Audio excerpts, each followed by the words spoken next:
Je vais chercher ma petite fille à l'école. Et elle monte dans la voiture avec cette expression sur le visage. Pas contrariée, pas en colère, juste vide, creuse, comme si quelqu'un avait éteint une lampe à l'intérieur d'elle. Elle a 15 ans. Je lui demande comment s'est passée sa journée et elle hausse ses épaules. Je lui demande si quelque chose s'est passé et elle me dit non. Puis après un long silence, elle dit quelque chose qui n'arrête pas de tourner dans ma tête depuis. Elle dit « Grand-père, est-ce que ça t'arrive de sentir que rien de ce que tu fais n'a vraiment d'importance? » Je m'appelle George et j'ai 87 ans. J'ai vécu à travers des guerres, des crises économiques, des pertes familiales et des échecs personnels que je ne souhaiterais à personne. Et cette question de ma petite fille, elle m'a secoué parce que je me suis posé exactement la même question plus de fois que je ne peux me souvenir. La différence, c'est que je suis à la fin de ma vie en regardant en arrière et elle est au début en regardant vers l'avant. Et quelque part, entre ces deux points de vue, je pense que je comprends enfin quelque chose d'important. Nous vivons dans un monde obsédé par l'impact. Tout le monde veut laisser sa marque, transformer le monde, être mémorisé. Je le vois partout. Les gens poursuivent des carrières qu'ils pensent les rendront importants. Ils partagent en ligne en espérant l'approbation.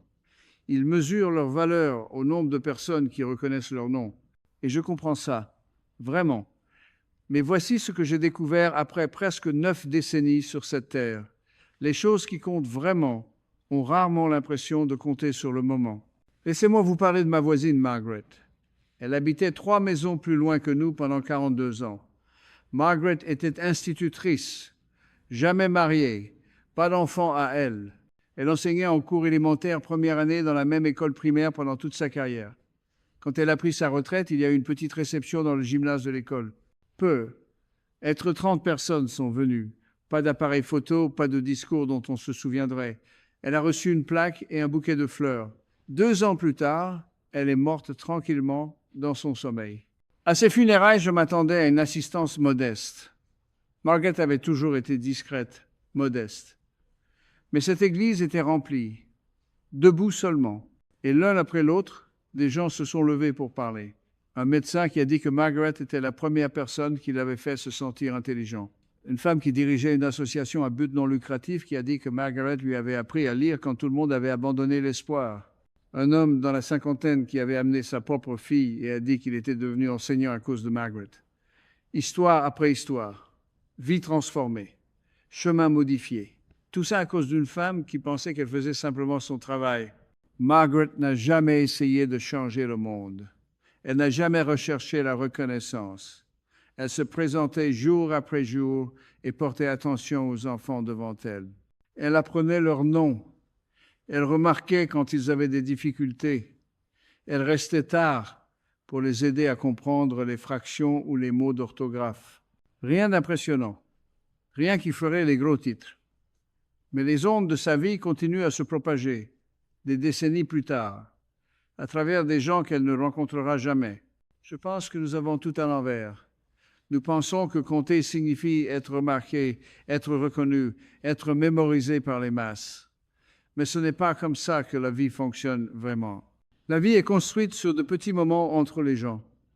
Une conversation qui change le point de vue de quelqu'un. Une gentillesse qui arrive exactement quand quelqu'un est sur le point d'abandonner. Se présenter quand c'est difficile. Écouter quand on préférerait parler. Ces choses ne semblent pas importantes quand elles se produisent. Elles semblent normales, routinières, faciles à négliger. Quand j'avais 39 ans, j'ai traversé une période difficile. Mon entreprise était en train d'échouer. L'argent était rare. Je buvais plus que je n'aurais dû.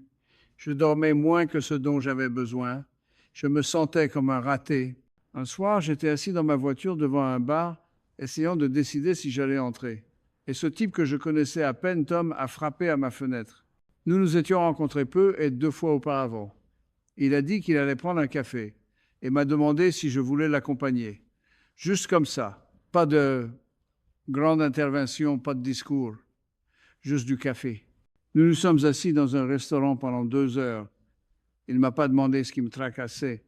Il n'a pas essayé de réparer quoi que ce soit. Il a juste parlé de choses ordinaires. Ses enfants, un livre qu'il lisait, un voyage qu'il avait fait des années plus tôt. Et d'une manière ou d'une autre, au milieu de cette conversation, totalement ordinaire, quelque chose en moi s'est calmé. Je ne suis pas entré dans ce bar. Je suis rentré chez moi. Je ne peux même pas me rappeler tout ce dont nous avons discuté, mais ce moment a compté. Il a changé la direction de ma soirée, peut être de ma vie. Et Tom l'a probablement oublié le lendemain matin. C'est ça le truc avec le fait de compter. C'est presque jamais dramatique. Ça ne s'annonce pas. Vous ne recevrez pas de notification vous informant que quelque chose que vous avez fait a changé la vie de quelqu'un. La plupart du temps, vous ne le saurez jamais. Vous ferez quelque chose qui vous semble mineur et ce sera tout pour quelqu'un d'autre.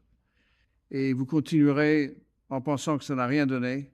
Ma femme Eleanor écrivait des lettres, de vraies lettres, avec des timbres et tout. Elle écrivait à nos enfants quand ils étaient loin à l'université.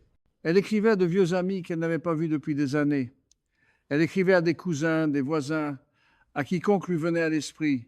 J'avais l'habitude de la taquiner à ce sujet. Je disais, « Eleanor, tout le monde a des téléphones maintenant. Appelle-les simplement. » Elle souriait et continuait à écrire.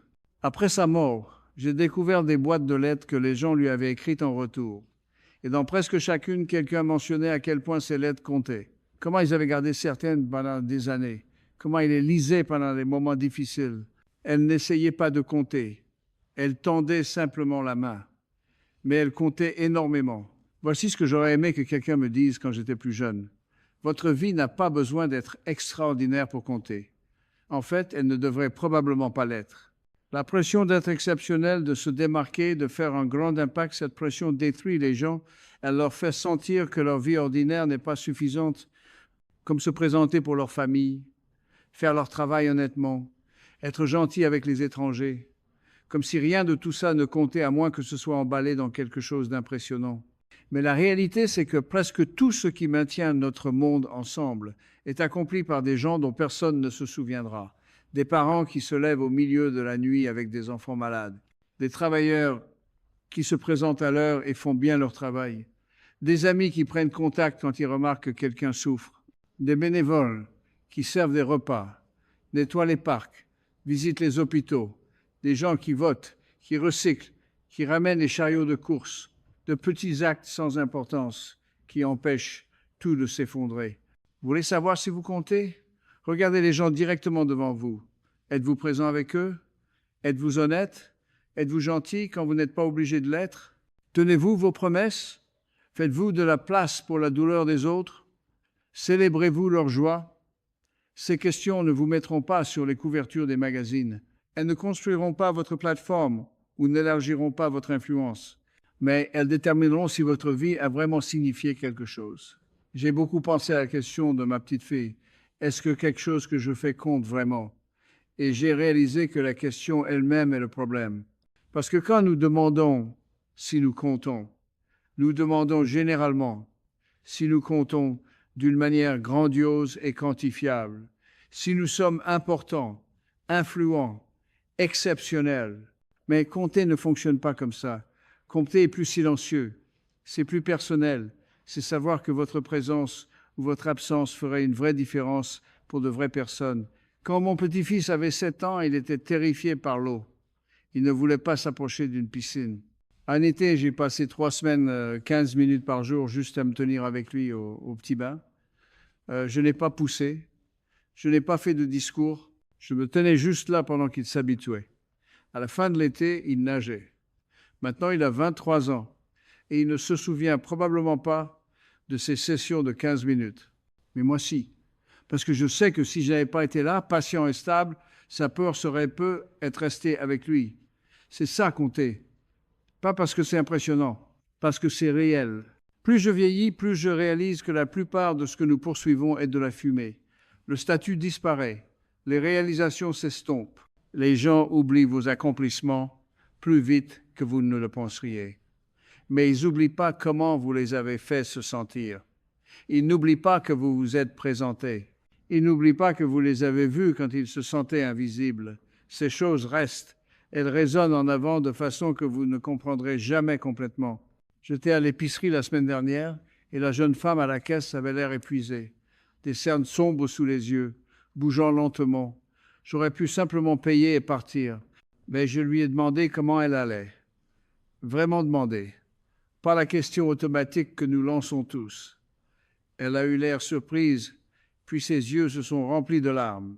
Elle m'a dit qu'elle faisait des quarts de travail doubles parce que sa mère était malade. Nous avons parlé pendant peu, être 3 minutes. Je lui ai dit qu'elle faisait quelque chose d'honorable, que sa mère avait de la chance de la voir. Quand je suis parti, elle m'a remercié 2 fois. Est-ce que cette conversation va changer le monde? Non. Est-ce que ça a compté pour elle à ce moment-là? Je pense que oui. Alors voici ma réponse à ma petite fille et peut être à vous. Oui, ce que vous faites compte, mais probablement pas de la manière dont vous l'imaginez. Ça compte dans les petits moments, les moments sans gloire, ceux dont vous ne parlerez pas sur les réseaux ou que vous ne mettrez pas sur un curriculum vitae. Ça compte quand vous choisissez la patience plutôt que la colère.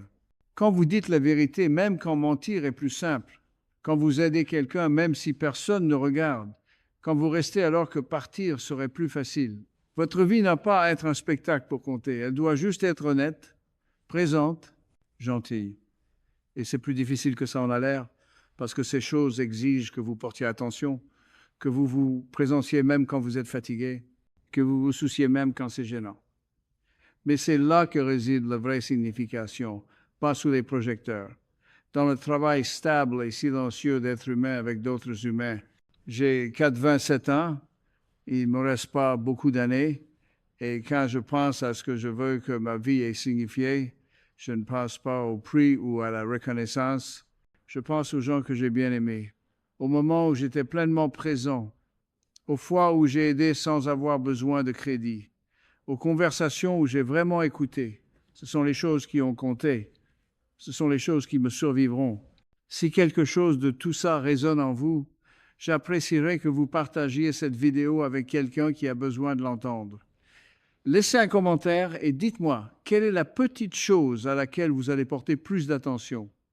Et abonnez-vous si vous voulez plus de ces conversations. J'ai encore un peu plus à dire avant d'avoir fini et j'aimerais le dire à des gens qui veulent vraiment écouter.